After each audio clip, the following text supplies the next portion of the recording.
Trump మధ్యవర్తిత్వంతో India Pakistan మధ్య యుద్ధం ముగిసింది. నిరవధిక అది ఏమంటారు, దాన్ని విరమించుకున్నారు, కాల్పుల విరమణ చేసుకున్నారు. దీంతో చాలా విమర్శలు వచ్చినాయి మోడీ మీద, మోడీ ప్రభుత్వం మీద. గెలుపు అంచున ఉన్నటువంటి భారత్ ఎందుకు కాల్పుల విరమణ చేసుకున్నది, పాకిస్తాన్ను చావదెబ్బ కొట్టడానికి, పాకిస్తాన్ను లొంగ తీసుకోవడానికి ఇంతకు మించినటువంటి తరుణం ఇంకొకటి ఉంటుందా అని చెప్పేసి కూడా చాలా వరకు విమర్శలు వచ్చినాయి. ఇటు దేశ ప్రజల నుంచి కూడా విమర్శలు వస్తూ ఉన్నాయి. రాజకీయ విశ్లేషకులు కావచ్చు, ఇటు విపక్షాలు కావచ్చు, వీళ్ళందరి నుంచి కూడా చాలా విమర్శలు వస్తూ ఉన్నాయి.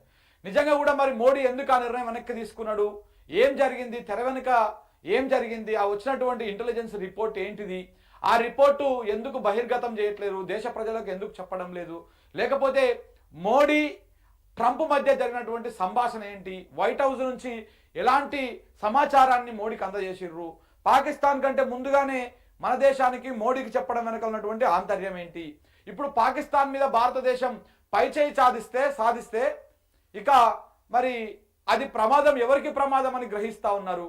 దేనికి అమెరికా పాకిస్తాన్ తోటి యుద్ధాన్ని ఆపడం కోసం అంత అత్యుత్సాహాన్ని ప్రదర్శించింది. రష్యా ఉక్రెయిన్ మధ్య పాకిస్తాన్ అమెరికా ఏలు పెడదామని చూస్తే వాళ్ళు తరిమేసిర్రు.